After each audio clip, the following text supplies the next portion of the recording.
Assalamualaikum warahmatullahi wabarakatuh. Salam. Di sini channel Tasawuf Nusantara akan mengajak Anda untuk mengenal salah satu almarhum Khalifah Sidikiyah, yaitu Bapak Ahmad Syafi'in. Tasawuf Nusantara akan menceritakan awal-awal Bapak Ahmad Syafi'in masuk Sidikiyah, dan kehebatan perjuangan almarhum Khalifah Sidikiyah Ahmad Syafi'in. Berikut akan kami rangkum dari berbagai sumber. Nama beliau adalah Ahmad Syafi'in, yang lebih akrab dipanggil Pak Piin, termasuk murid generasi awal di mana murid generasi awal memang dikenal agak nakal-nakal. Mereka rata-rata ingin membuktikan, benarkah Pak Kiai Tar, guru mereka ini adalah kiai yang layak untuk dijadikan guru, mereka ingin tahu seberapa sakti Kiai Tar. Satu waktu, saat beliau Kiai Tar sedang duduk memberikan arahan dan pitutur luhur pada beberapa murid, Pak Piin datang dari arah belakang. Ia melihat suasana sekeliling di mana Kiai Tar sedang duduk di bawah dengan beberapa murid yang sedang asyik mendengarkan cerita Kiai Tar. Pandangan mata Pak Piin melihat ada pohon yang hampir roboh di belakang Pak Kiai Tar. Spontan terbersit ide dari Pak Piin yang nakal. Saya dorong pohon itu pasti ngerobohi Pak Kiai, pengen tahu saya, Kiai Tar bisa lolos nanti gemen caranya, pikir Pak Piin. Dan setengah mengendap-mengendap, Pak Piin sudah sampai di dekat pohon belakang Pak Kiai, dan dengan sekuat tenaga didoronglah pohon itu supaya roboh dan merobohi Pak Kiai. Secara logika, pohon itu pasti roboh dan mengenai Pak Kiai. Tapi entah bagaimana, pohon yang sudah roboh ini bisa bergerak berputar dan kembali ke arah Pak Piin walhasil pohon itu ngerobohi Pak Piin sendiri. Pak Piin sama sekali gak menyangka.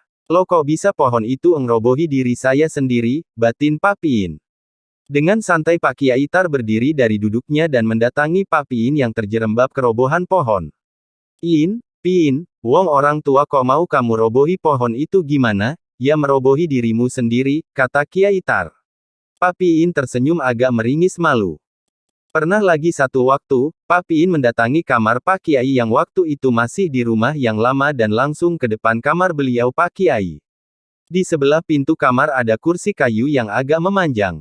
Agi-agi melihat kursi kayu panjang itu, Pak Piin berpikir dan punya ide, nakal lagi. Kursi panjang itu aku titipkan di depan pintu kamar supaya Pak Kiai GK bisa keluar nah sehingga kalau Kiai Tar keluar saya pasti tahu karena saya akan duduk di kursi itu. Memang pintu kamar Pak Kiai dibukanya dari dalam keluar sehingga, apabila pintu kamar beliau dibuka dari dalam oleh Pak Kiai, pastilah pintu kamar itu akan terhalang oleh kursi kayu panjang yang dipasang Pak Piin di depan pintu kamar Pak Kiai. Dengan pelan-pelan Pak Piin mendorong kursi kayu itu sehingga kursi kayu panjang itu menghalangi pintu kamar Pak Kiai, kemudian Pak Piin duduk di atas kursi itu. Entah berapa lama Pak Piin menunggu, tak terasa, angin malam yang menghembus semilir dan udara malam yang sejuk agak dingin membawa pengaruh ke pelupuk mata yang semakin lama semakin memberatkan pelupuk mata Pak Piin dan akhirnya beliau pun tertidur.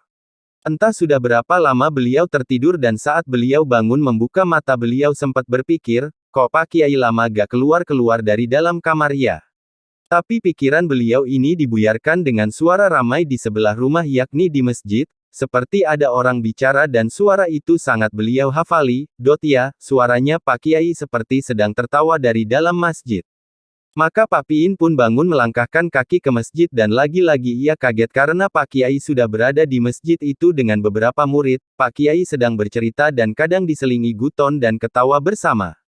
Bagaimana beliau Kiai Tar bisa keluar dari kamar yang depan pintu kamarnya diganjel kursi kayu panjang dan diduduki Pak Piin itu? Sini, Piin ikut ngobrol sini, kata Pak Kiai melambaikan tangan dan menoleh dengan senyum penuh arti ke Pak Piin. Setelah beberapa kali ingin menjahili, gurunya masih tidak berhasil, Pak Piin memutar otak kembali untuk bagaimana supaya bisa berhasil ngerjain gurunya, Kiai Muhtar Mukti. Ya maklum saja karena memang murid-murid yang awal-awal ini memang nakal-nakal.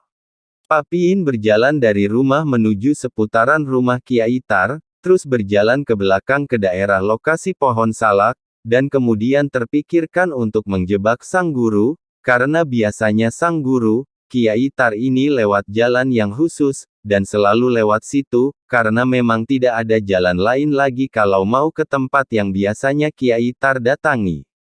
Maka Pak Piin tersenyum senang, sudah menemukan rencana lagi. Maka ia merencanakan segala sesuatunya, mempersiapkan jebakan-jebakan untuk Kiai Tar dan setelah dirasa cukup, Pak Piin bersembunyi si semak-semak menunggu Kiai Tar lewat di jalan itu. 1/4 jam ditunggu, biasanya sudah lewat situ, setengah jam ditunggu, biasanya sudah lewat situ, dan sampai sejam lebih kok GK lewat-lewat Kiai Tar ini, Pak Piin mulai gelisah, pikirnya, gak mungkin GK lewat sini. Karena ini adalah satu-satunya jalan yang bisa dilalui.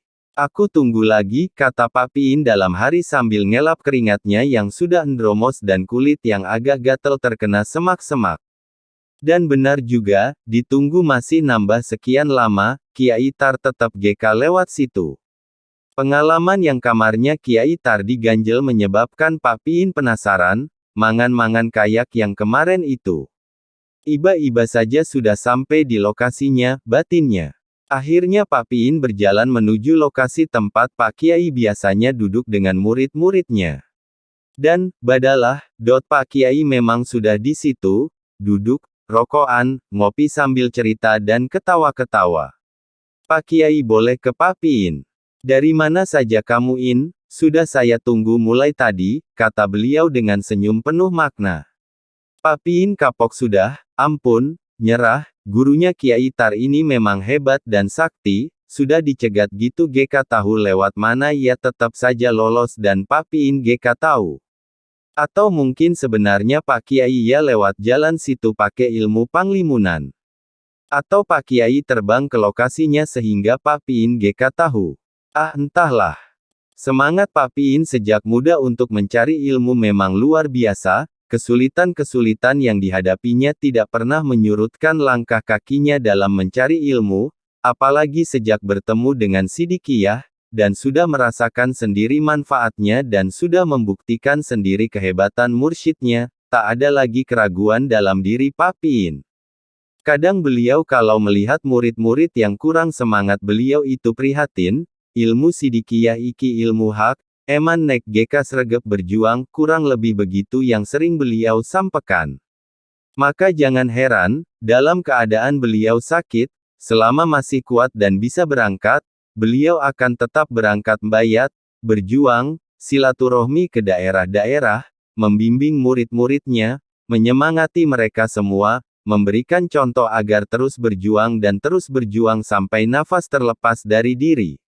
Bahkan di waktu-waktu terakhir, meski beliau sudah banyak rebahan dan mata sudah tak mampu melihat lagi, siapapun yang datang akan menerima petunjuk, menerima kata-kata penyemangat, untuk tetap berjuang di Sidikiyah, tetap berjuang di jalan la ilaha illallah. Jika memang engkau mengatakan akan menjadi penerusnya, tunjukkan, buktikan.